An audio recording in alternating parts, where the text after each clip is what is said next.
Hey, what's up, guys? Episode number 29 is finally here. We have the very talented Grizz from Iris and Grizz from 93.1.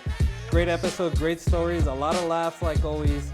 You guys, I hope you guys enjoyed. Make sure you guys are following, subscribing, and liking, and you guys make sure to stay fresh. Ladies and gentlemen, may I direct your attention to something quite extraordinary, quite incredible, quite unlike anything you may have experienced in your life.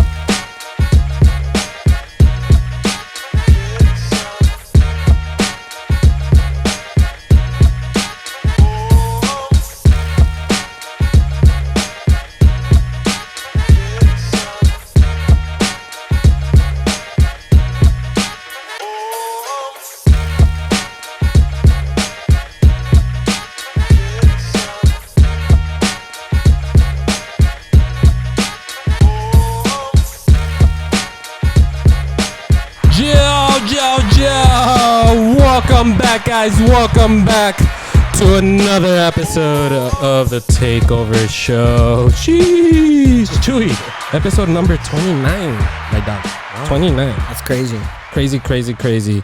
You heard his name, guys. Like I said, I'm your host today, and like always, owner of Duchi's and Next Gen Sports. Please give it up for my boy Chuy. What up, guys? The summer's almost here, so be ready for that. It is, but you know what, dude? We're lucky today, man. It's a Sunday. I think this is the earliest pod that we've had in a while. It's Sunday afternoon. It's very nice outside, and we got a very, very special guest, guys. Please give it up for our boy Fernando Antonio Montejano. Hey. Most of you guys know him as our boy Grizz. Sheesh, Grizz. That was so exciting! Wow, dude, thank you so much for being here, man. It's an honor to have you here. Actually, shout out to our girl Iris Lopez. Iris. Keeping it real, honestly. Yeah, yes you can, and yes you have. Yeah. I was gonna wear that shirt today, but I thought it'd be weird. So. Why, dude? I don't know. I was like, maybe that's too much, you know? Nah, you gotta support the homie. Should we just have him go home and put? No, you know what? No, he's already here. I'll go home and change. Comes back. But once again, guys, episode number 29. I want to give a big shout out here to our boy Kino over at Studio One. Go ahead and look him up, guys. We have his information on the captions below. Go hit him up. Shout out to him, man, for a sponsor, letting us use his spot. And guys, Sunday afternoon, beautiful day outside. It's beautiful. Beautiful day. We were supposed to start about an hour ago, right? But there was a miscommunication here, and Grizz ended up showing up late. No, just kidding. No. Just kidding. I was kidding. Jesus Christ. I got my Theo in the back over there and shit, pero... Grizz, man, thank you so much once again. For those who might not know who you are, kind of introduce yourself a bit. Yeah, absolutely. Well, you know, like you said, I'm Fernando Antonio Montejano. Grizz on 93.1 Kiss FM on the Iris and Grizz in the Morning show. Very exciting. Very exciting. I've only been there for a little bit. I've been there for about 4 months now, but it's been cool, man. It's been a lot of fun. That's nice. Beyond that, I do a bunch of random stuff. You are a very busy guy, man. Tell us a little bit more about those random stuff that you do. I know you're a poet. You do photography. You do art. Yeah. Let me ask you, what don't you do? But tell us a little bit about that stuff, man. I don't sleep. I think that's all of us, huh? Yeah. You know what? We love what we do. Sometimes sleep just isn't as fun, right? Exactly. Yeah. You know what I used to think, man? It's like when you're little, you hate naps and spankings, and now that you're an adult, that's all you want. You know, like it's. You look forward to it. Yeah. You're like, oh. Yeah, that's funny. All right, yeah. I'm not trying to get spanked, but he's like, no, not around Did I say here. spanking? Oh shit, my bad. But going back to it, you do photography, videography, or just photography? Just photography. I just started doing a little bit of videography. I photographed Jordan Taylor. She did a show over at the Yard last night. So I went and photographed her, and I did a little bit of video too, and honestly, it came out pretty good. So I'm excited to see maybe if I incorporate a little bit more of that in the future later on. But right now, it's just photography because I like the artsy stuff, you know? I like being able to get really fun angles of performers doing crazy stuff. That's cool. You do also poetry. But before I ask like how that started, we were kind of talking a little bit before we started the pod, and You lived out in Nebraska for a while, right? Yeah. Tell us about that. Tell us what made you go to Nebraska, how long you were out there for and what you did out there. All right. Well, I guess this is, this is basically what leads back to me being here now. So, right. Mm-hmm. So I left Texas when I was about 5 years old. We lived here in El Paso. I was born here. But my mom had a lot of problems when we were kids. She was doing a lot of drugs. She was drinking, and she had some issues. And the cops basically came and cleared the house out. And me and my sisters, we got sort of separated into different places. So my dad came from Nebraska to pick me up. He was already working over there because that was where he was finding good work. So that's where he went to go. And he had been living there for a while. My mom and him had been separated. So when that happened, they called the police. The police called my grandparents, and they were like, hey, so either we can give him to you, or if you know his dad and his dad says he wants him, well, then his dad can come and take him. And they did. They called my dad. He drove down there that night, came and picked me up the next morning. Yeah, and I spent the rest of my time living in Nebraska for a long time, honestly, until last year, until May of last year. Yeah, that's crazy. I seriously thought you would have already been here for a while. I thought, Nebraska was just like a little part of your life, but it was to this day, it was pretty much your whole life out there. You're super young. So it was, your upbringing was a little rough, to start off with here in El Paso. Your dad ends up picking you up. You move out to Nebraska. How was that out there? Is that where you got your name, your nickname Grizz? Is from the forest out there? They saw you out there playing or something. I was like, is that a grizzly bear? Is that a bear? If I took my shirt off, you definitely think so. You just hear a bear growl. I got the name just because I've always had my beard. I think once I was capable of growing one, right. That was what I wanted on my face was my hair. So so I kept going for it, and I didn't stop, and that stuck. So were you able to grow a beard at an early age? I probably, but I was fighting it. I think I thought beards were gross at first, So I was like shaving it into I had you remember the movie 300? Yeah. Oh shit. Leonidas goatee. But it didn't look good because I was like chunky, So, yeah. At least you could grow, bro. Look, dude, this is me in I don't know, 2 weeks probably. Yeah. Of not shaving. No or way. Anything. I don't grow, dude. I got Indian skin, dog. Look, my arms look like I shaved. The only thing that's hairy is my fucking asshole, dude. I don't know why, but. Well, I got that and everything else.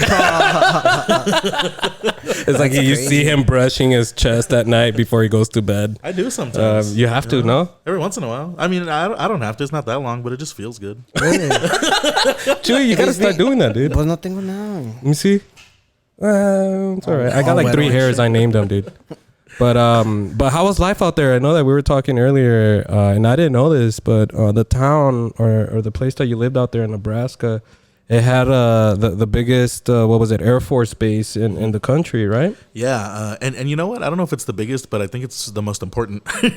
It's for sure. It's pretty massive, but it was Offutt Air Force Base. Yeah. So for any of the, I guess, Air Force military people who listen, maybe they know it. But Bellevue, Nebraska was the little Bellevue, town. Nebraska. Yeah. That's where I went to middle school at. I went to a little bit of elementary school there, and I went to high school there. Was in that little town, and it was pretty cool. It was a cool experience, I guess, because it was a little bit more diverse than I think what people expect Nebraska to be. Yeah. I was gonna ask. Everybody's I think they just expect it to be a bunch of redneck white people. I guess it's like you were the exotic guy out there. Say wait. When I was a kid, it felt that way. I was telling you the story. I was telling you a story before we started this, and it's such a ridiculous story. When I was a kid, I think I was like, oh man, that felt so good. But when I look back on it, I was like, what was that? What was that moment in time? So it was some history lesson we were doing in 2nd or 3rd grade, and back then there was a lot fewer. I don't know what it was, but maybe as I got older, I was in different schools where there was more Hispanic people. Maybe they were, I think because they were in a different part, the city was. They were still migrating. Yeah, they finally crossed. They were still getting there. They finally traveled over there. they finally got all the way up there. Well, the city was kind of segregated, if we're being honest. Omaha as a whole, we were in Bellevue, which is a little town, and it was 15 minutes away from the big city, which was Omaha. And Omaha itself had 4 parts that everybody knew, So downtown was where everybody sort of congregated, and then there was South Omaha, which is where all the Mexicans and the Hispanic people hung out, and some of the Asian people too. And then and then North Omaha was all black people, and then West Omaha was all richer white people, basically. Oh damn! So it's like GTA. They all have their sections. Let's be real. Like, no Yeah. racial, you know, but In like a really was, shitty so. political way, yes, it's like GTA. You have your, what do they call the Vagos Locos? Yeah. Vatos Locos? Yeah, that's where they were all living in South Omaha. But I wanted to ask you. No, hold on. So yeah, because my bad. so when in elementary school we just happened to live in Bellevue, so I think there was just way more white kids out there. I think I had a couple of Hispanic friends that lived out there, but there wasn't that many. And I remember there was this time in like 2nd or 3rd grade we were learning like Native history, because there's a lot of Native history around there, obviously everywhere. Yeah, It's the right. United States, right?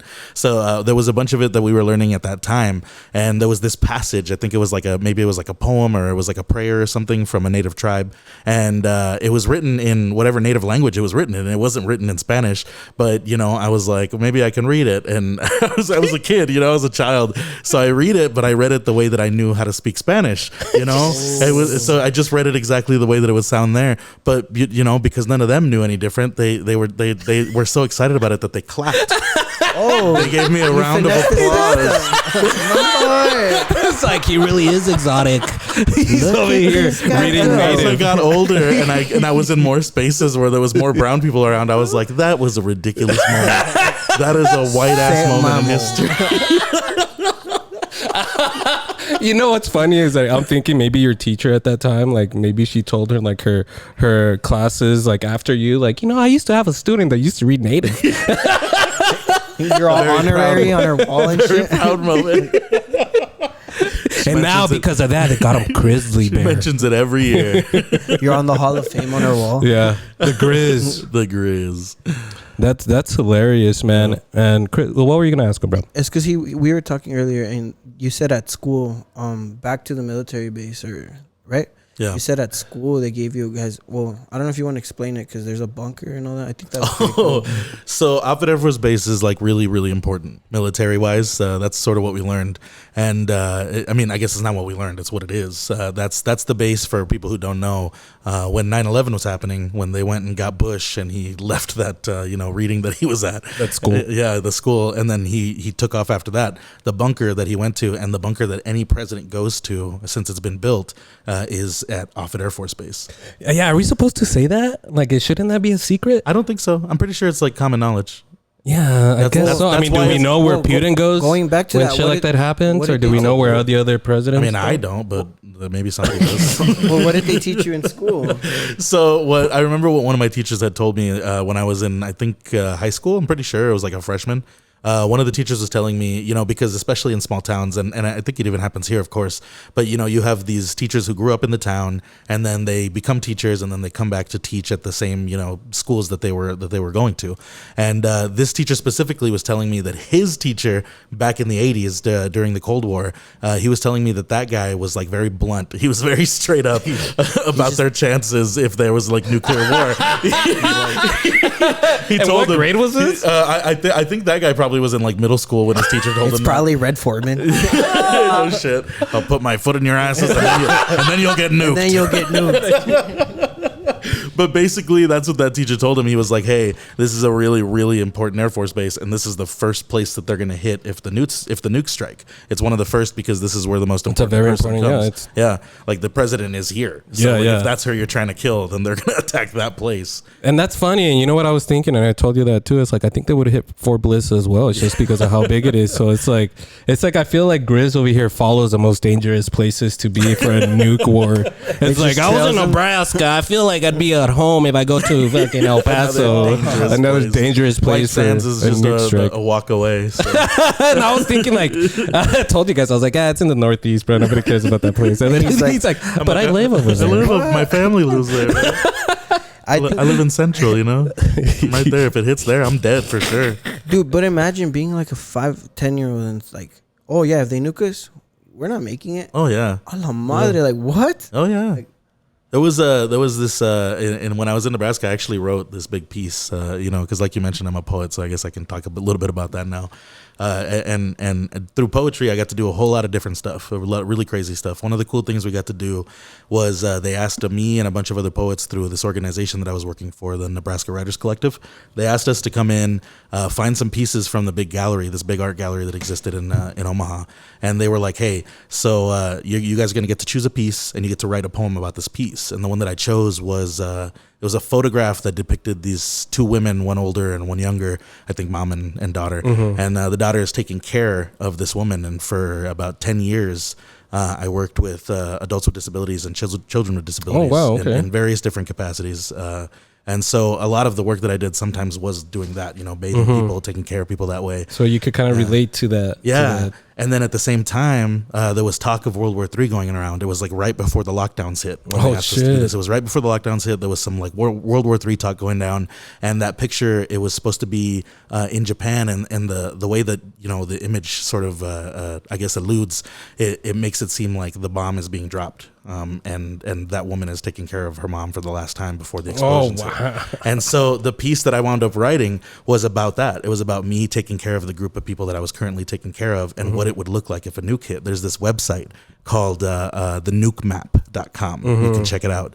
And basically that website has a catalog of all the current nukes that are held from all the different countries, and you can choose them, and then you can choose a place on a map to land it, and see the damage. And you can see everything, literally from the center point and how hot that's going to be, and what that's going to destroy, to all the different layers that it moves outwards, and how much destruction will happen. So, like where your most likely chance to survive is based on. Makes it more surreal, more real in a sense that like, dude, this is how many people would fucking perish. Yeah, it's wild to happen. It's wild. Yeah, that's crazy. Wow, that's. Yeah, dude. It's like, look, I think like if everybody was to go to that website that you just said, Grizz, I think and people actually kind of see with their own eyes like what the damage could be and how we could literally almost wipe ourselves out with these nuke bombs. Absolutely. I think that would kind of help and educate people to fucking chill the fuck out. Like it's like, dude, fucking cool it, man. Like, bro, dude, can we stick to can we go back to bow and arrows and swords and shit, or just throw a rocket. For real, just like stones and shit. Paper, scissors, rock, dude. Come on. That's the way. But that's crazy. But speaking of poetry, did all that? I mean, obviously you were out there. When did all that start? How did you fall into poetry? Because I feel like now it's a little bit more rare, right? I think that like poetry isn't as big as it might have been, a few decades ago. Or I mean, that's just my opinion. I don't know, I might be talking out of my ass, but from my views, from what I've seen. But how did you get into that? How did Grizz find that passion for poetry? It was actually storytelling. My grandpa in Nebraska, and you know what? I don't talk to a lot of that family anymore, so it feels weird sometimes when I'm like, hey, this is where I got it from, because they as much as they wound up being. As much as it wound up now working as well, and I wound up just choosing to keep them out of my life. They still taught me all these things, right? They're still there in some sense because that's how you found poetry. Right. Because my grandpa was a big storyteller, dude. That was like his favorite thing. He was always telling stories. He was always talking about the different things that he got to do. There's even when I get invited by I used to get invited a lot by the Boys and Girls Club, right. To do every Halloween. They would do these little.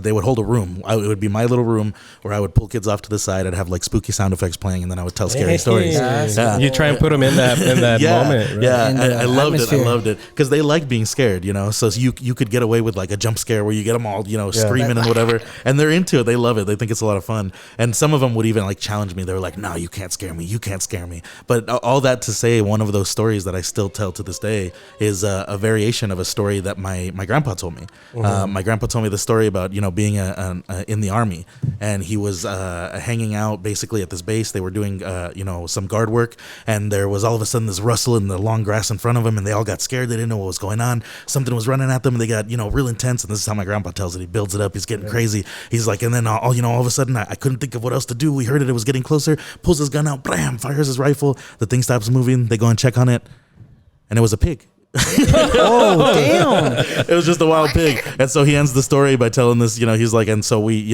ate pig that night. We had bacon that night. That's good. That's cool. And you know what? And as I was doing some research in you, and I was going through your page, you like to kind of mix in art with poetry. You like to draw, and I think you're pretty good at it as well. But what I also like is I've seen some of your videos where you're doing poetry, and it's your tone of voice, right? I think you have a really good tone of voice. But what I started, really getting into the whole, research with you is the poetry. Like I said, I've never been into it, but it made me feel for some reason kind of like a nostalgic feeling because I was using my imagination of listening to something. You know, like it's been a while. Like I don't read as much as I used to, but you know, when you hear a story, or I was telling you, like reading Rainbow, you know, when you were younger, it's like and like how you're it's the storytelling with your grandpa. Yeah. While you're sitting there, you're imagining it. You're trying to put yourself in that spot, and that for me, that felt a little bit nostalgic. That feeling of like just kind of listening and trying to get to that feeling and get to that location, and you kind of get lost in that fantasy world, I guess you could say. You know, you get to kind of relate to it as well too. But when did that art and poetry kind of mix in for you? Was it always kind of like how you started?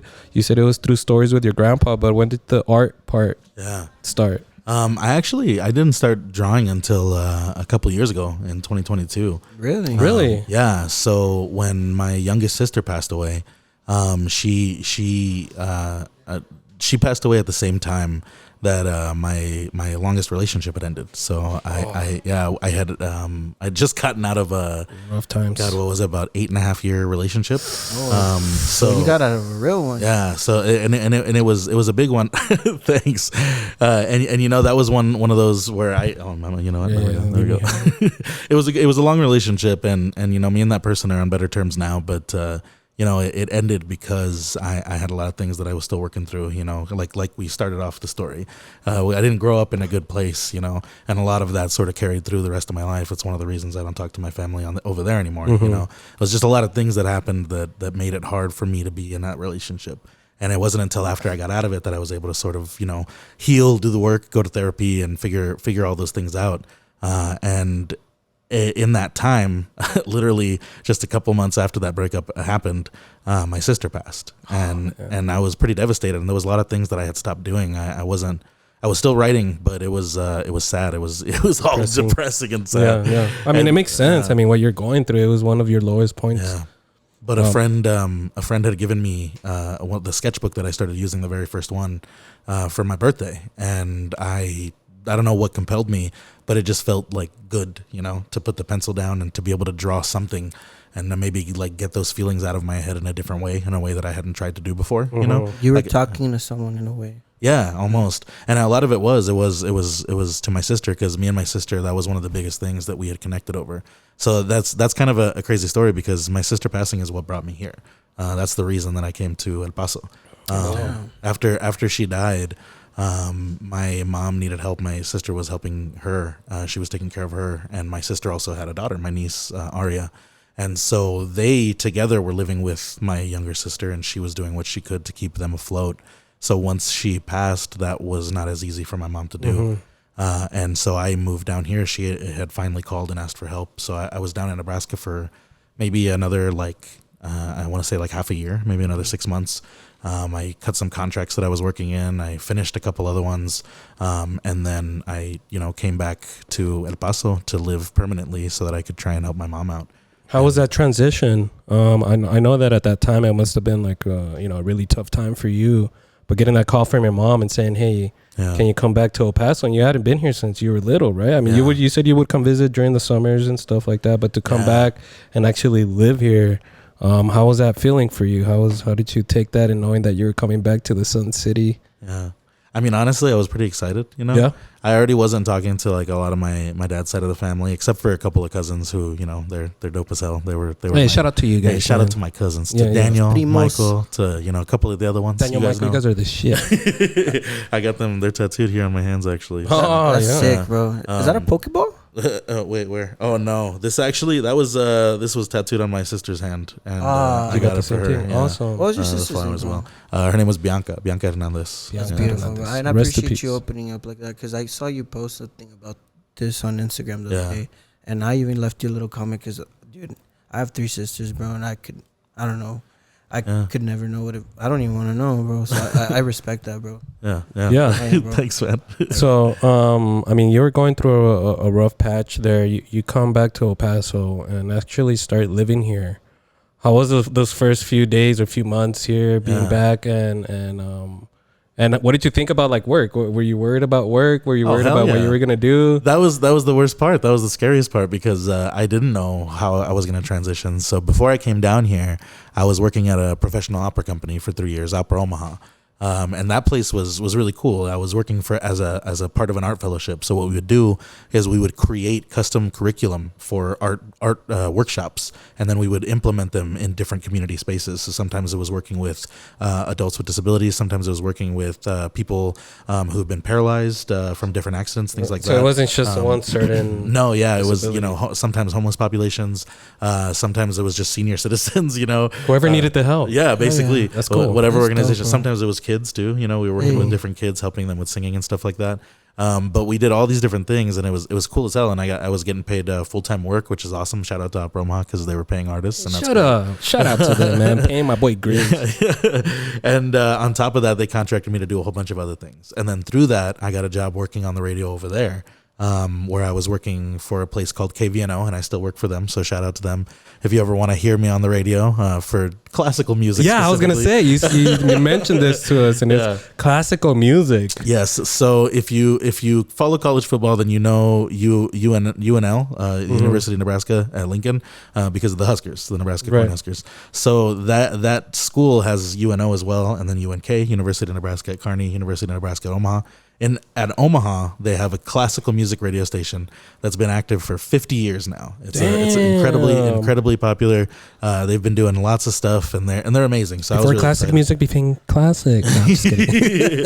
Back when it was still just music. Yeah. Back when you would call it a Beethoven song. Let's go to the jam out. What were you saying? I was saying, if you back in the day, that was like the pop hit. Yeah. If you went to a Beethoven concert, you were getting lit. Like if you were out there at a Pitbull show, or knocking at the neighbors. Did you hear the new drop? You're passing in with a horse singing Beethoven. Yeah. Like dun dun dun dun dun dun dun dun. That's how you pick up the chicks. They're going hard, smoking their blunts while they're listening to a little bit of Bach. It's all. They were taking Molly and getting down while they were listening to Tchaikovsky. And really thinking about that. I don't want to get off topic here, but like, how did they do it? Because I mean, obviously, teenagers and stuff like that. They're trying to be into what's trending now. And I know Beethoven at some point, he was big and people wanted to listen to. But just imagine trying to like hook up with a girl or something, and it's just playing music and it's just Beethoven. Like, how would you make that into? I don't know. Like nowadays, you take a girl to the club and there's music playing. There's Usher. No way you're gonna hear Usher. Yeah, I heard Usher the other. I don't know why I brought him up, but I heard Usher the other day. But he was doing Spanish music. But I don't know. It'd probably be like Chopin. Chopin has these very like romantic melodic piano sonatas and stuff like that. That would probably be what you'd play for your girl to like really romance her in the moment. That's crazy, dude. But there was no grinding. They don't have recordings back then though, so you'd have to get the pianist live to come and sit there while you're making love to your lady. Hey, that's true. A la madre. Yeah, dude. It was like I'm sure that's what would happen. You had a whole orchestra in your fucking room and shit. What song do you want to listen to? That would be kind of cooler, actually, if anything, because then they could see the passion, right? And then they get play harder. Exactly.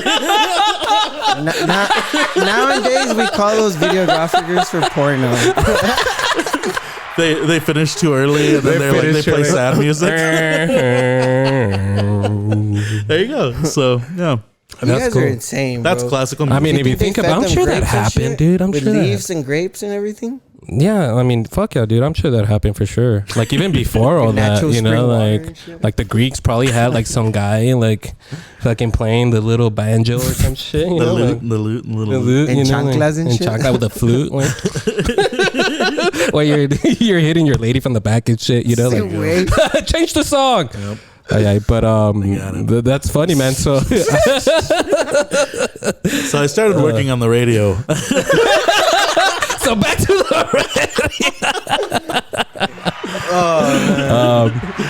but yeah, man, that was my first job. So Op Omaha used to do a lot of cool shit for me. They used to contract me to do a lot of cool stuff, and through the things that I got to do with them, which was like hosting concerts, really big concerts that they had.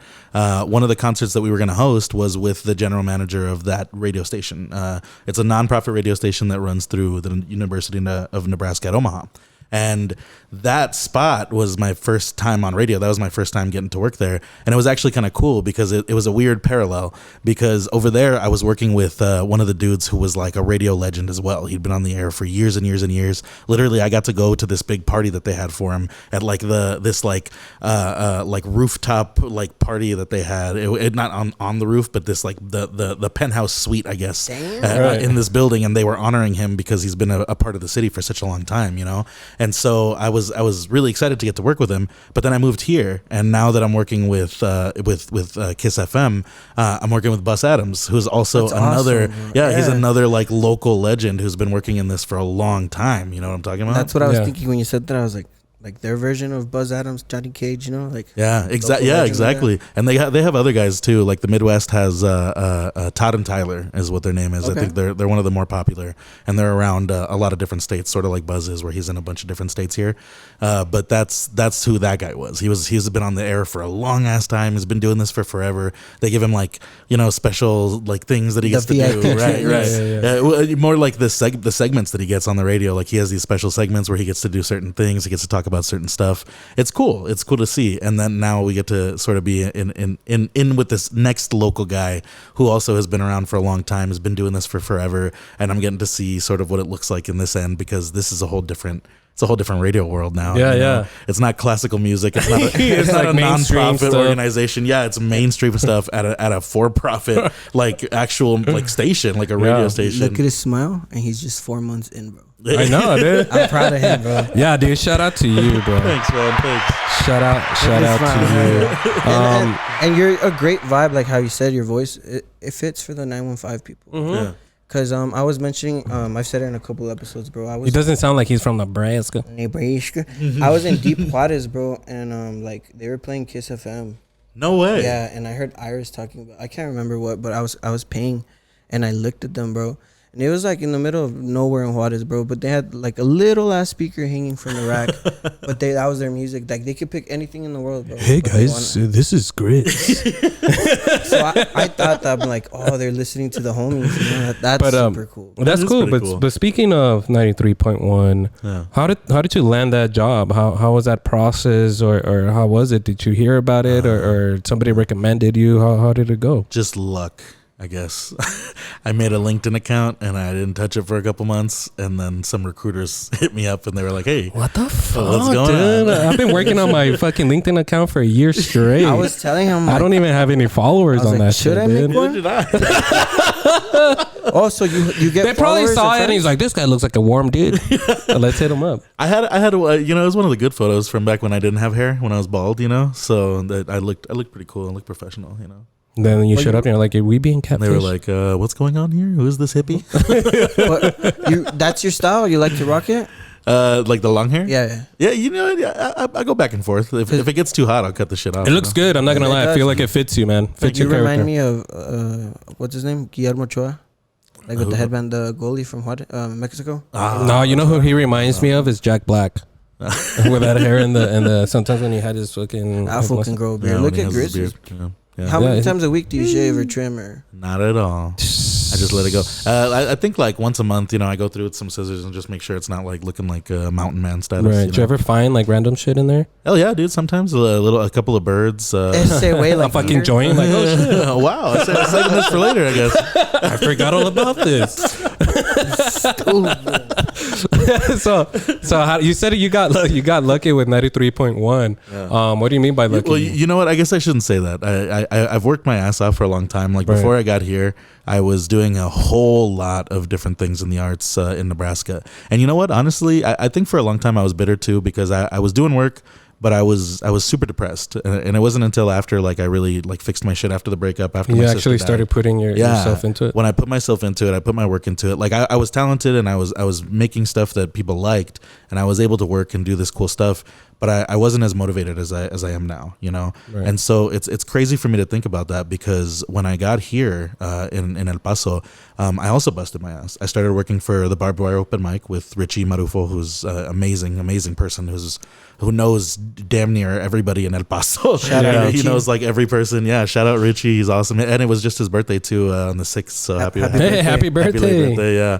And he's amazing. He honestly, I think I kind of give all my thanks to him and everything that he was able to do for me, because he helped me connect with a lot of different people that helped me, you know, really, really push my career forward here. And even though I was only really getting gigs when I started, you know, and when I got here, it still helped to at least keep me afloat, you know. It still helped to at least get me to a place where I could keep moving forward. In that 1 year, I wound up building myself up big enough that, you know, Town Square Media, who runs the studio. Yeah. They reached out to me, and initially I thought it was a joke. I remember I even brought it to Richie. I brought the email to the Really? yeah. I brought it to him, and I was like, "Yo, dude," I was like, "Does this feel real?" I was like, "This feels weird, right?" Yeah. I was like, "This doesn't feel." And Look at this scam. because it was like a copy and paste, but it was clearly like a copy and paste of like a recruitment message. You know, like they got to send them out, and it sucks to type each one individually. So of course you're gonna copy and paste it and just put like Fernando. So I finally replied. They hit me back up, and it was fully real, you know. And so I wound up going through the whole process, doing the auditions. I was gonna ask, what do you do in those auditions, or like what's the thing? Do you have to read some stuff out? Do you have to act? Not really, dance actually. or anything? Did you swing the Thor hammer? No, it was more about chemistry. It was more about like wanting me to come in so I could talk to Iris and we could be like together. Yeah. And they could figure out how we sort of sound on the air together. You know, if it's going to be fun, if it's going to be good, if I'm awkward and I don't know how to like, you know, joke with her or whatever it happens to be, there has to be like a give and take there. Right. So. Yeah. Chemistry has to actually fit, obviously, especially if it's going to be a radio station with two hosts like that. But Iris is I feel like Iris is so easy to get along with. And, she's so cool. I feel like shout out Iris. She's a vibe. Yeah, shout out Iris, man. Shout out Iris Lopez. The whole team from Kiss FM, actually. Yeah, when I first reached out and then, you know, we met her in person, it seriously felt like we've known her forever. She was just so down to earth. She wasn't really shy about things, and she was very open about everything. Yeah, she is. And so how was your experience the first time meeting Iris? You guys, how was that experience with her? It was exactly that. She's open, she's ridiculous, she's over the top. She kind of just says the things that come to her mind when she's talking. Yeah, remember, dude? She like hugged me and she's like, "Hi, Misa, do you have any wine?" No, she didn't say that. It's so quick. But I think that's why we bonded, you know, because I love it. I love hearing the random stuff she says, and it makes me laugh, dude. Not even because it's like, you know, funny or like super funny. The timing's super good. It's just sometimes because it's so random, and not that she's not great at that. No. Sorry, it's just natural. It comes natural. You're good. No, her timing is great. She's so funny. She's great. But sometimes it's not even about the timing. Sometimes she'll just say something, and it's just in the moment. It's so out of pocket or like wild, and I'm like, what? Yeah. But it worked. And I think that's why I was able to connect with her and feel more comfortable. Yeah, you pick it up where she left it off. Yeah. And I think it's worked out so far. And even now, like as we're getting more and more comfortable with each other, it works even better. Like we can sort of like anticipate each other when we're talking. You know, move into certain places. Like as we're having conversations, you know, I can take over here. We can transition this way, and we're still learning it. But it's cool to see the way that it's come in just the last few months. How it's progressing, you know? and I think that's always special because, you know, like for a while. To tell you the truth, when it came to Chuy, believe it or not, when we were doing the other podcast, all he wanted to do is help us with merch because that was his thing at the time, and he was barely starting Duchi's as well. And so when we would ask him, "Hey, let's get you on the mic," and he's like, "Hell no, bro, hell no." I wanted to be where Kino's at. And he just wanted to be behind the cameras and stuff. But whenever you try it, and then that chemistry. It's kind of you already know automatically. It's like, dude, we could do something cool here, you know. And the fact that it could work smoothly from transitioning to transitioning, kind of knowing what he's gonna say and how to move on from that. I think it's great. I think what you and Iris are doing is awesome, man. I like listening to you guys on my way to work. I go in super early, so I still kind of hear some music playing and stuff, you know. Like I wish I could hear you guys talk some more. But when it comes to 93.1, I know you just started your 4 months in? 4 months in, yeah. Where do you see yourself with 93.1? Where do you see the future? Do you see yourself being there for a good amount of time. And what do you want to do at 93.1? I mean, honestly, yeah, I'd like to be there for a lot longer for sure. You know, and I gotta admit, it's definitely not my like immediate style of music. You know, like I definitely don't spend a lot of time listening to Taylor Swift. What did Iris say last time too? Did she said something? Yeah, she probably did. It was Cage. Oh, it was Cage. It was Cage. Cage is like, well, dude, it's because we're Hispanic, right? Like, you're gonna tell me that who listens to Taylor Swift? And what's funny is that our host in that podcast was like a big Taylor Swift fan. So she roasted him. So he's like, damn, that's funny, dude. But no, you're right. But when it comes to music, right, and what would your preference be? Honestly, I listen. I don't lie when I say I listen to everything. Like if you look at my favorite playlist to listen to, it says just, everything. No, it doesn't. Bachata. If you, when I say everything, it's everything, and then after that, you know, fucking Grizz gets all suited. Yeah, Garth Brooks right after that. There's a cumbia cover of a song. Do you guys ever play Pokemon? Back in the day. So you know, if you know Lavender Town, the spooky town you go to with all the ghosts, the little song is like ding, ding, ding, ding. It's all creepy, you know. There's a DJ who put that together, but he did it with the cumbia beat, so it goes ding, ding, ding, ding, and then it just drops into the cumbia, dude, and it gets hard as hell. So that's on there, that's there, and then that's right next to some classical, and that's right next to some, some like Willie Nelson, and that's right next to some like Ice Cube, you know. So we're just all around, and then that's next to the oldies, like everywhere. You know what? It's funny is that you're right. Like a lot of people do say like, I listen to everything, and I'm just like you, man. I'll listen to classical, like I was telling you, everything and anything, right? But it also depends on the mood. Yeah, there'd be times where like I just put a shuffle on my music list, and I'd be jamming. Next. Yeah, the next thing you know, some sad song comes up or something, like, and then it's like that 8th grade feeling again. You know, after being dumped. You know, I was like, "Fuck you, bitch." Nah, dude. You know, like nah. You're thinking about that old heartbreak. You're like, damn you, My Chemical Romance. Yeah, then you go next, and then like that song that first you heard when you were on the first time doing shrooms and shit, and it's like all these memories, dude. But that's cool, man. That's cool. But now at 93.1.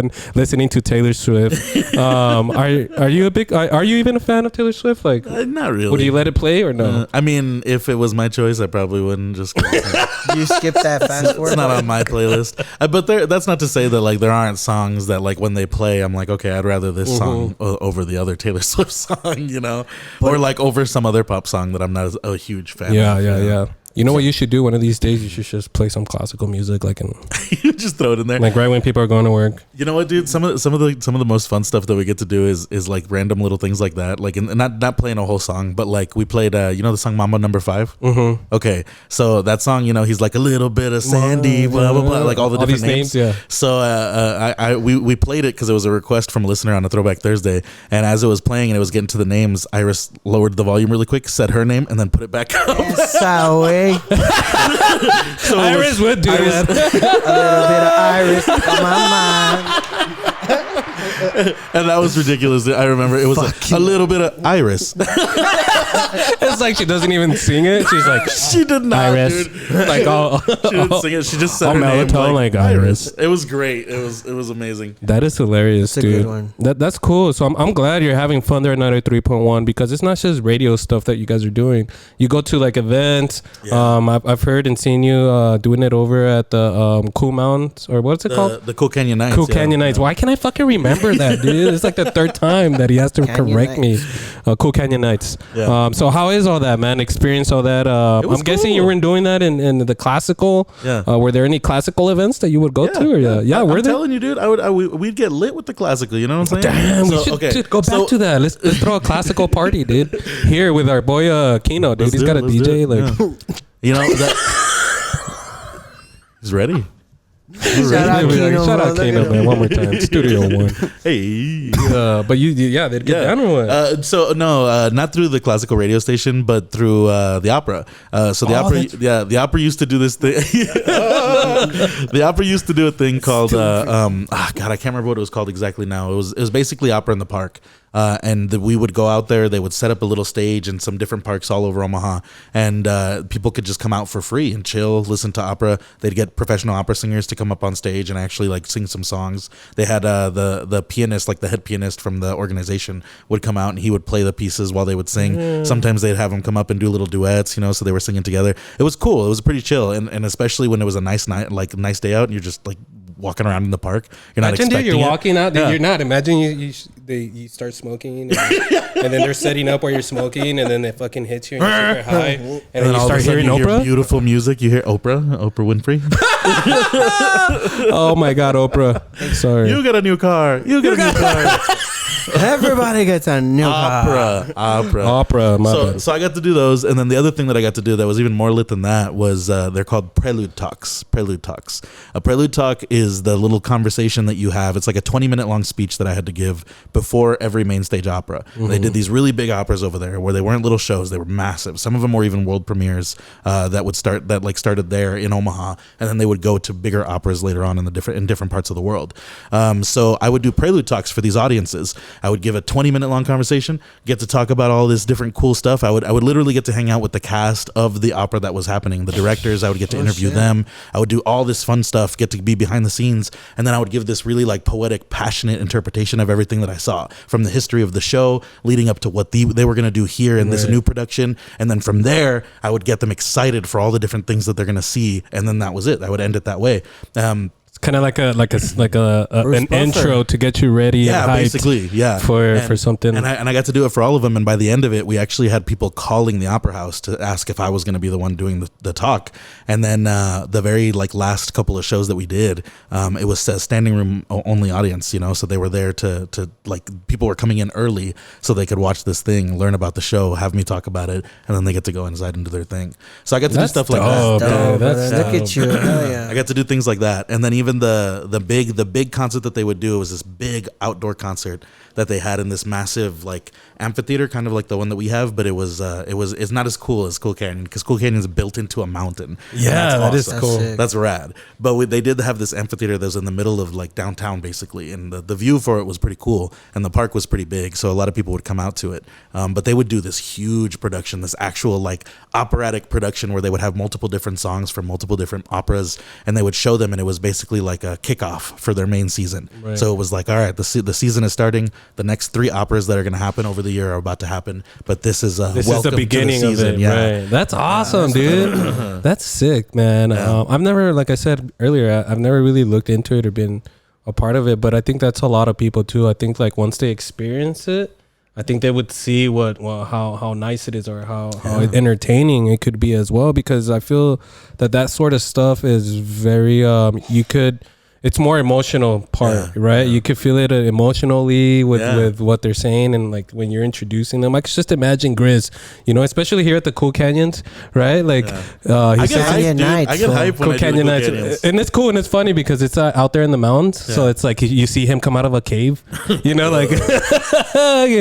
you Grizz. ready to listen to Azúcar? It's the caveman. It's the ring wrestler over here announcing weighing at 245. The bear from the islands of Oaxaca. I'm into it, man. I'll do and that. Then you hear and Iris. No, but me and Chuy were talking about that earlier. Not to interrupt you, Chuy, but we're both wrestling fans. So hell yeah. Are you more into? I'm gonna nerd out right here. Here we go again, dude. It's every episode now. WWE or AEW, or are you both into? You know what? As far as the newer stuff, I got more into it because I got a homie. Shout out to Kirby over in Nebraska. If you ever see this, I doubt it, but if you at do, Next Gen Sports and follow us. Kirby. Wrestling. He's so my buddy Kirby. He's dope. He's been a big wrestling fan for a long time. I was a big wrestling fan for a good while. I think until maybe I hit middle school, and then I kind of just hit the fella when you found out that it wasn't real. You know what? It's not even that. Because you know what, man? The personalities are fake, but what they're doing up there, you try and do that, buddy. You try and do that. You get out there. You go take a bump. I'm out with broken ass fucking neck. Kayfabe is real. Chuy, why didn't you ever tell me that, dude? Like, I would have stopped talking shit a long time ago, dude. Like, thank you, Grizz. Like, shit, I should give it a chance now. Dude, Chuy's like, well, yeah, but everything's fake. So when we do Kiss FM stuff, every once in a while, like on the weekend, they'll take us out, and we'll go to some different place. We'll hang out there for a couple hours. But one of the places that I got to go to was the Earth Day Festival. That happened. Cool, bro. And if you got to go to that, which you should have, it was lit, dude. It was so cool. There was a whole bunch of stuff there. But one of the coolest things that they did, they set up a fucking wrestling ring right in the middle of the parking lot, dude. Right in the middle of the parking lot. And then I can't remember what they're called. They're a local wrestling group. I don't know. Do you know them? There's a few. I don't want to disrespect anybody. I know there's New Era Wrestling Promotion, and there's I can't think of them. I think it was a different one. I can't remember exactly what they were called, and I feel bad because they were cool as hell. They were awesome, and they were for real, like throwing themselves around. Yeah. They take it for real. Hell yeah, dude. And they were even doing a little gimmicky because they were working with like the city's municipal like cleanup department. Oh, so they were using the bins, like the trash bins, the brooms, making a mess and shit. Hell yeah, bro. It was cool. Shout dude. out to you guys. Yeah, it was dope as hell. You know what? I remember. I think it was like Legend or something. I can't remember exactly, but they were so cool. They were cool as hell. I loved it. It was rad. That's sick, actually. I mean, Chuy. AEW, to answer your question. AEW. Really? So wait, my buddy AEW? Kirby, my AEW. Oh, AEW. AEW. Yeah. It's All Elite Wrestling. Wrestling. Ooh. Wow, y'all should kiss. Maybe later. Don't tell me. Under the ring, don't kiss and tell. Just kidding, bro. But back to it, so it's another promotion, bro. Like, think about it's like an XFL league, but it has like legit old. I'm gonna put it to you, old NFL players that go Right. and they make themselves even a better name. But maybe WWE wants to buy them back, maybe not. Yeah. They bought one of the owners, honestly, of AEW, and people are going back left and right now. So it's like John Cena said, it's making. Don't worry about the companies. Yeah, it's making the sport talked about. Oh yeah, and on the media, and that's all that matters. And you know what AEW did, what I think what everybody kind of wanted to see was they went back to like the real gritty days of like the 90s wrestling, the early 2000s, like because back then there was violent stuff. Mankind getting thrown off the cage, his tooth sticking out his nose, dude. What? Wait, wasn't there like a fight for like custody over some kid at one point? It was drama like that. They were getting intense, dude. It's like the Maury show, but with wrestling. Well, they were side by side Jerry Springer at the time, So you had to get real intense with it, right? You got to get them ratings up, right? Bring that shit back. No, but you know what? Ever since Chuy has joined and we've met each other, he's always been, and he's never been shy about liking wrestling and all that. And he's put me on, and I think it was last year or a couple of years ago we went over. It was St. Patrick's. Yeah, it was last year for. It was last year, and it was in St. Patrick's, and it was in downtown, and he was really excited because they had a ring out there and all that. Yeah. So we went to check them out, and I was actually very impressed, bro, about their moves and everything. Even though, like, yes, it could be choreographed or whatever, but those slaps, those slams, they were all real, and not just that, but one of the guys looked like my older Theo, and this motherfucker was doing flips off the ropes and stuff, and I was like, dude, my Theo did that. He was like, a la madre. And then I don't know if you remember, bro, the guy was such a heel, like a villain. Yeah. He had a grandma like throw, like legit. I don't know if this was part of the show, but the grandma threw a purse. Like, get this away, like on ringside, bro. And in my head, I was like, they know what they're doing. Yeah. You know what's funny is I remember that one of those guys, I don't know if we're talking about the same guy, but when he was done, he walked out and he was kind of upset, and there's people like trying to pat him, like, and he's like pushing them away, like, get the fuck out of here. And I'm over here like, dude, give me a picture with him. And like, he just kind of stopped a little bit, took a picture, then he kind of pushed me out the way and he just kept walking. Yeah, he's like, why the fuck you being an asshole? I was like, let's get on the ring again, motherfucker. And I was like, no, bro, I'm like, he's in character, bro. He's taking that to the back. But that's cool, man. That's cool that dude, you know what we should do, guys? We should create a team. Yeah. We should approach one of these leagues, these wrestling spots. Let them know, hey, can we three get on there? Did you guys ever see that show, Celebrity Deathmatch? Yes, bro. It'll be like that, but with local like El Paso celebrities. Yeah, and we beat the shit out of Johnny Cage. Like the first one he throws in there. Fine then, fucking Johnny Buzz Adams. Oh shit.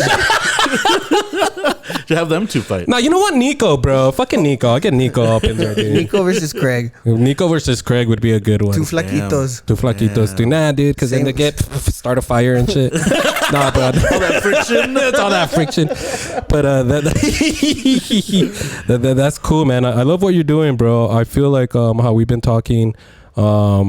You've had some rough patches, man, but since you've gotten back, I feel like you fixed yourself. You've kind of gotten full in on your career, and things are turning around. Yeah. And there's a lot of opportunities that are coming out, and I think you're doing great, man, and everything that's coming too.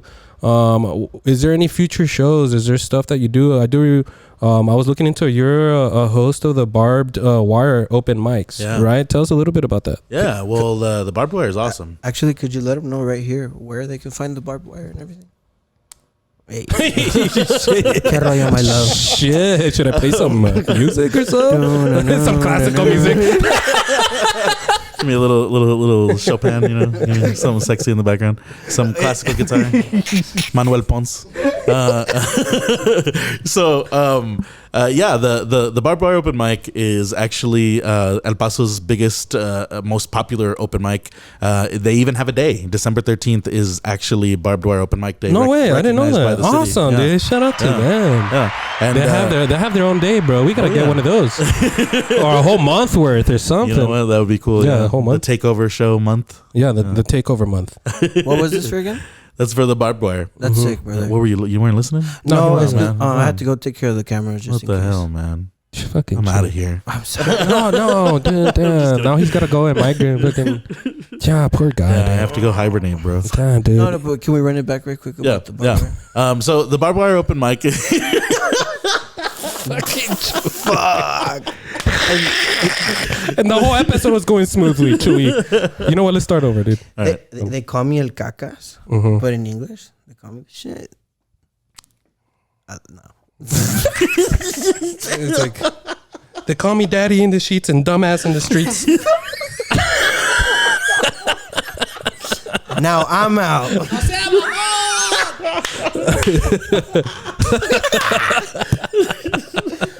Just a himbo. Shit, dude. You should get that tattooed on your fucking lower back or something. That'd be good, yeah. A little tramp stamp. Yeah, a little tramp stamp for being a tramp. What you want me to do it with you?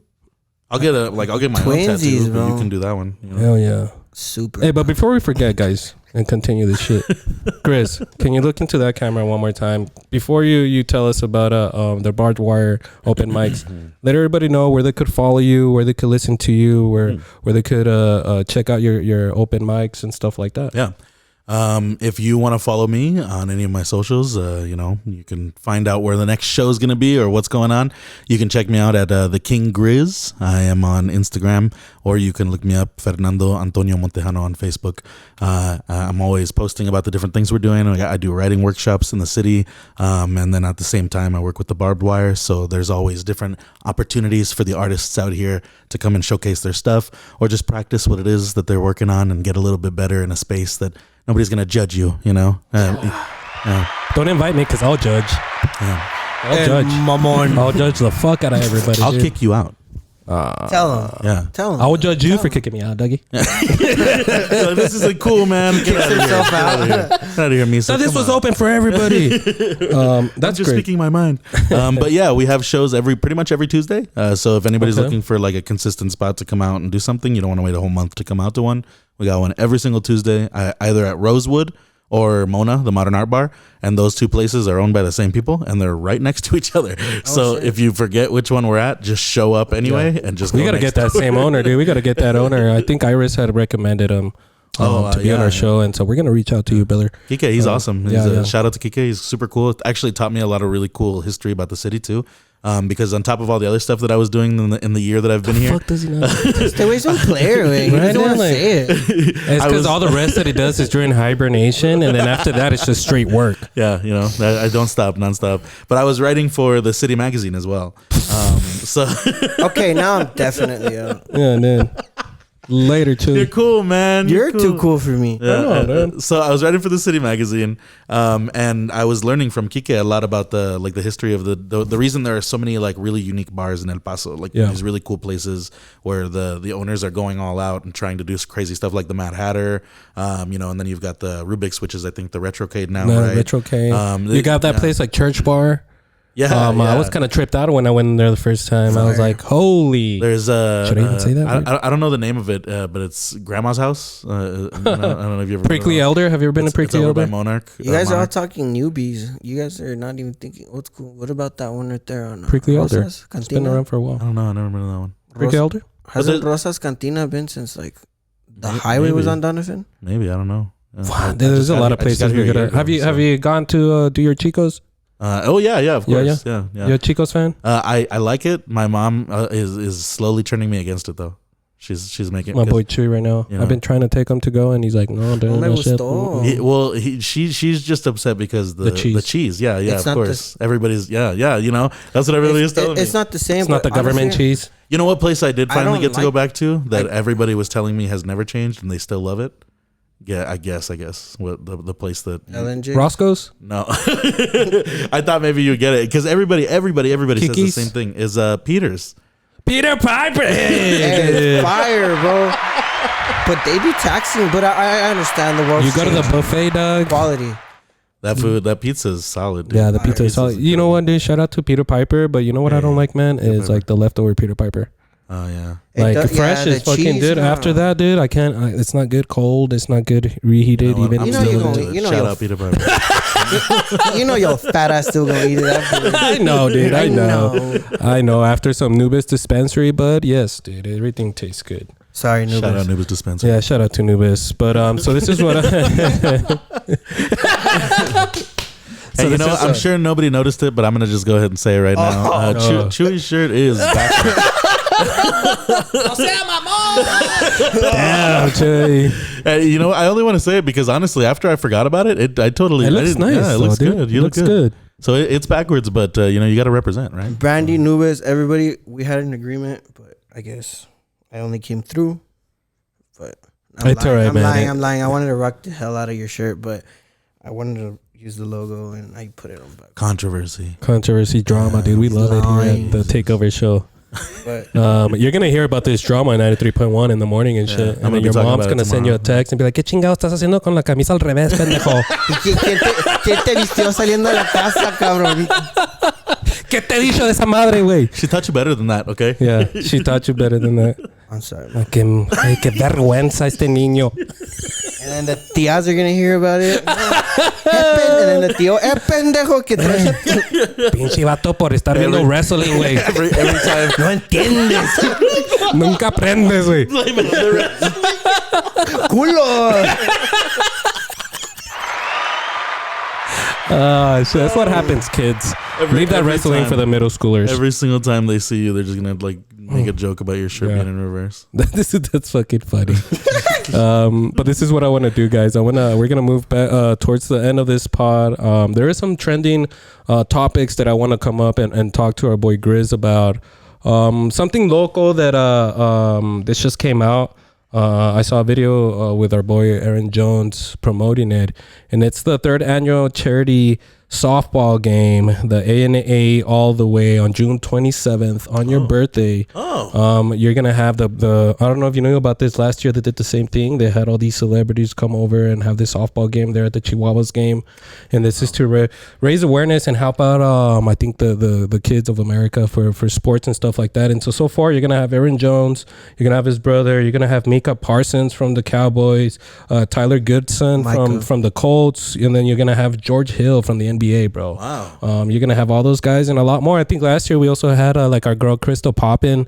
We had Johnny Cage. And then hopefully they call up our boy Grizz, dude. I want to see my boy Grizz fucking at least do a home run or take a nap in the middle of the field or something, dude. I think it'd be awesome. Yeah. I would have to call animal services to move me.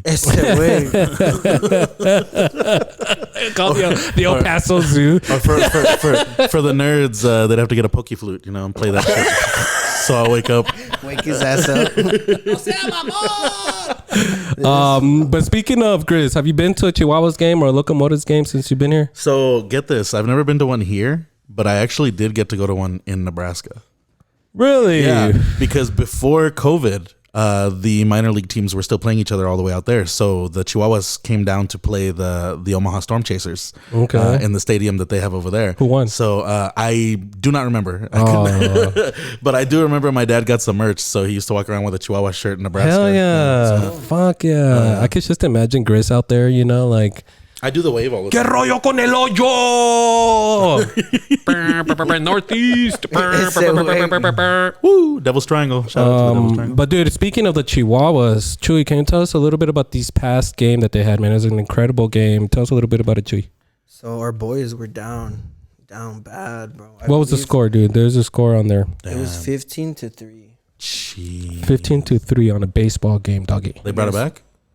Oh, shout out Kino. Oh, no. He's like blowing into the fucking window. Have you ever seen Finding Nemo? The little girl that puts her face on the fish tank. That was him. That's awesome. I missed it. You missed it. But okay, Chuy, back to it. So we were down 15-3, bro, early, and turns out we were playing the Las Vegas Aviators, and turns out our boys turned it out to be 17-16, but a little bit of drama got involved, bro, and they started throwing it down. They started throwing hands in the 8th round, and towards the end of the bottom of the 8th, there was a fight that broke out, and why did they fight? Well, I don't know, man. I wasn't there. Heated.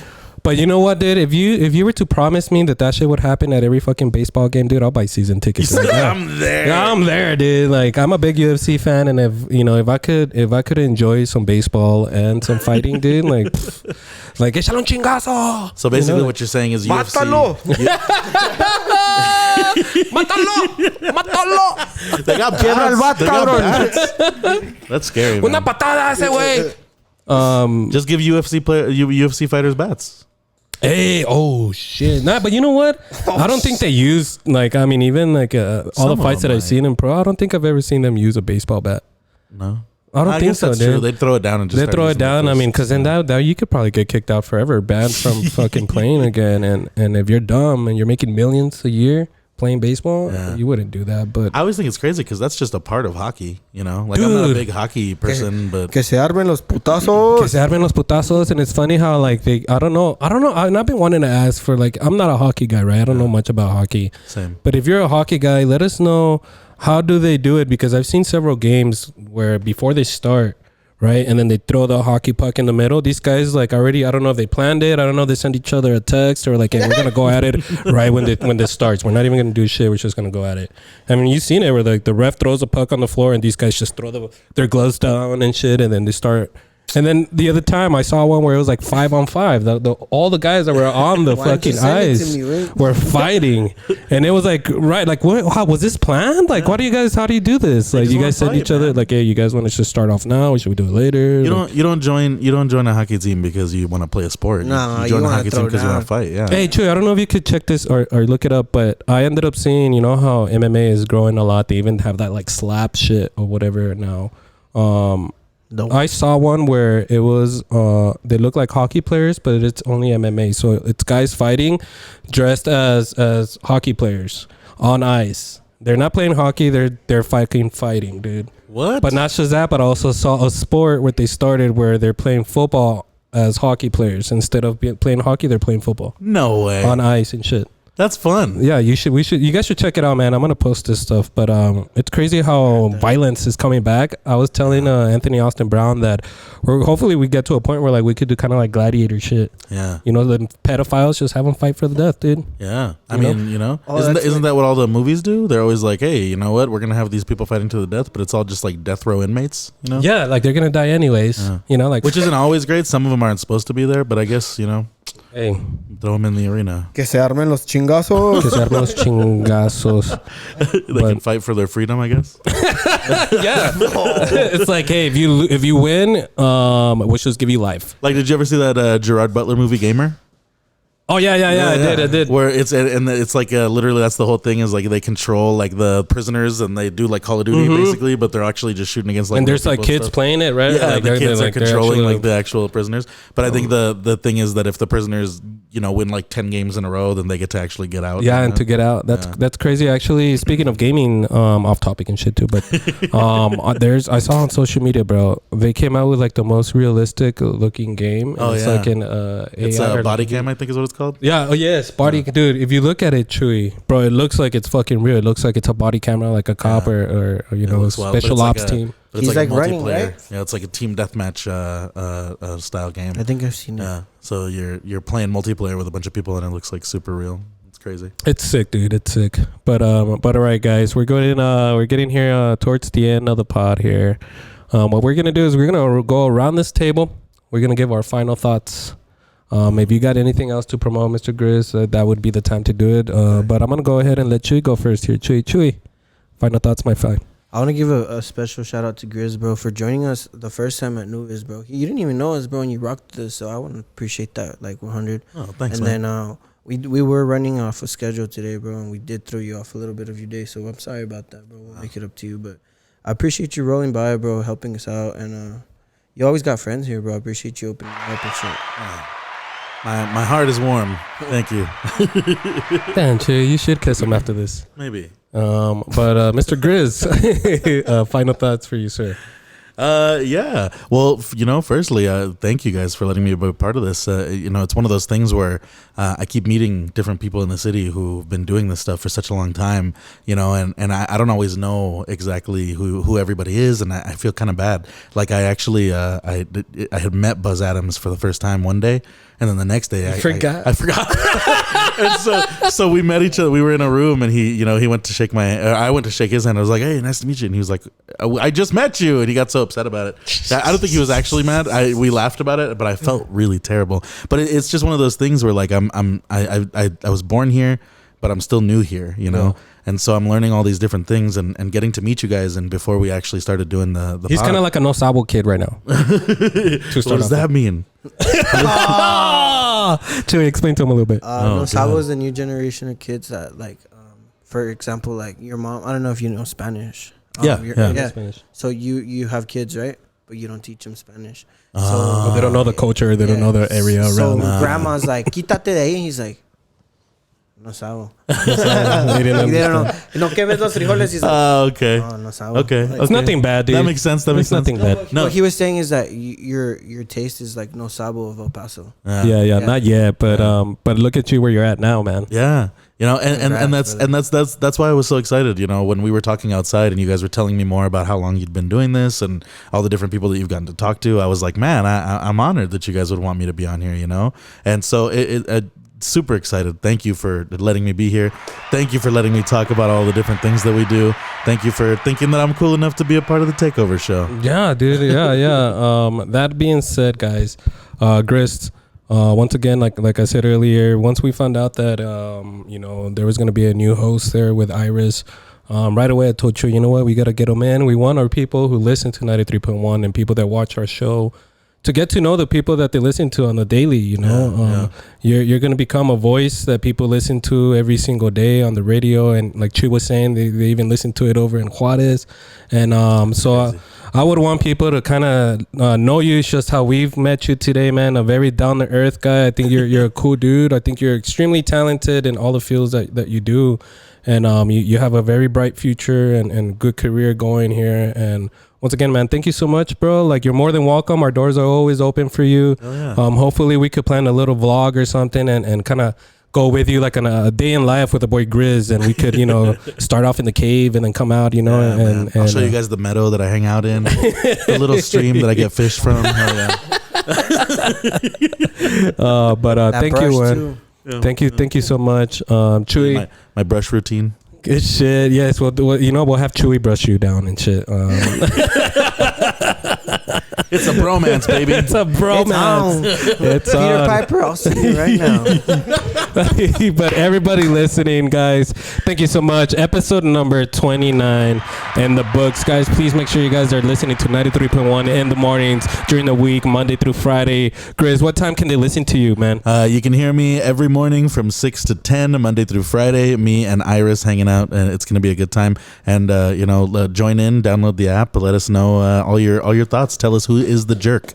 We do our Am I the Jerk segment every day, and it's been a lot of fun. So. Ooh, we got to get into that, Chuy. We got to leave a message and shit and be like, Chuy's a jerk. I know it's supposed to, am I the jerk, but is Chuy the jerk or not? We should start a segment like that. Is Chuy a jerk? For real, though, I was going to say, though, so that is one of the segments we do, just, to shout it out there. We do Am I the Jerk? We do it every day. And the thing that we've been getting, it's been pretty cool, is we have a lot of people who have been submitting situations like from their own life. Right. So El Pasoans, people in the area, they've been submitting situations where they're like, hey, this is what happened to me. Am I the jerk for doing this? Right. And it's been cool, man, because normally you see them like on Reddit, like, am I the asshole, Yeah. We started doing the Am I the Jerks, and people were into it. People wanted to give us imagine this, something happened, and you hear your girl's voice on the radio. It's like, am I the jerk or is he the jerk? We've talked about that, dude. It's like, we've been like, oh man, I can't, what's it gonna be like if somebody hears this and they're like, that's my situation. That's what just happened. This person is talking about my thing.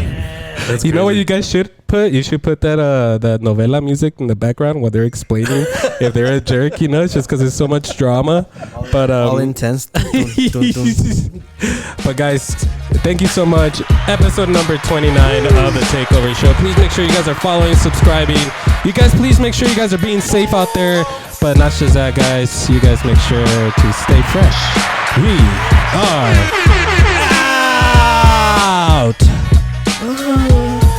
out.